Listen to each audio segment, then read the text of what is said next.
Thank you, Dustin. My name is Jacob McEwen. I will discuss the readmissions and post-acute discharge needs and why it is so important for providers to be educated on both of these topics. The level of care, as well as the documentation of the patient visit, will determine not only what and how billing is done, but will also ultimately determine the paid amount to the medical facility. Let's start with readmissions.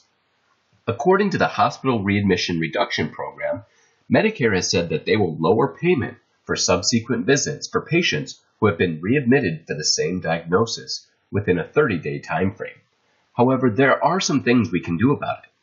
According to the article, The Influence of a Post-Discharge Intervention on Reducing Hospital Readmissions in a Medicare Population, the authors examined whether a post-discharge telephone intervention for patients reduced the 30-day hospital readmissions as compared to the control group. 9.3% of those who were called were readmitted versus 11.5% in the control group with no phone call. The physician office visits did increase from 76.5% versus 72.3%, suggesting that the intervention may have encouraged members to seek assistance, leading to avoidance of a readmission. In short, this saved the patient's money, saved Medicare money, and increased patient satisfaction. The value-based purchasing is where CMS rewards hospitals based on the quality of care provided to Medicare patients. There's many factors that goes into this.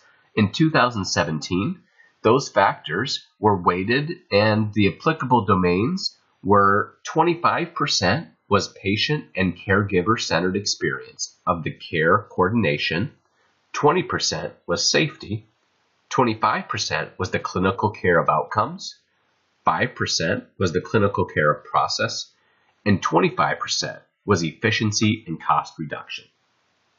Many hospitals also will flag patients who are at high risk for readmission to be sure that the comprehensive discharge planning is happening to prevent readmission. Post-acute discharge needs have different level of care effects, and this affects the way that the hospital is reimbursed. For Medicare patients, Medicare will not pay for a skilled nursing facility placement unless the patient has been in acute care as an inpatient for 3 midnights. Commercial insurance, on the other hand, you will only need to have possibly a prior authorization, so you definitely have to know if it's a Medicare patient versus a commercial insurance patient and follow those rules accordingly. Medicare has different reimbursements, and Medicare, there was a great article that has the Medicare skilled nursing facility reimbursements and upcoding. And in that article, there's this graph here that talks about the payments. And the payments talks about the resource utilization groups, and based on where in the country you are at, the labor and the non-labor components, and the corresponding urban and rural areas is going to show with a wage index how it's calculated at the state level versus a metropolitan statistical area, and it looks really confusing, and quite honestly it is.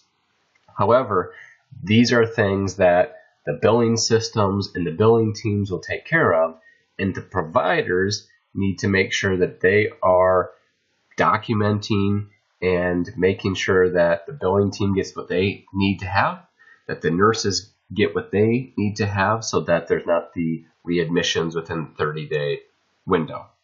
So back to the discharge needs for that Medicare patient. Let's say that there's a 90-year-old woman who fell and broke her arm, and now she's unable to care for herself at home. She will not be able to go to a nursing home for skilled care if she has straight Medicare, because a broken arm is not a criteria for inpatient hospitalization. Her option would likely be to go to an acute rehab facility for a few days to regain her strength, but that means that the rehab would have to accept her. So, thank you so much for listening, and now we're back to Pam to wrap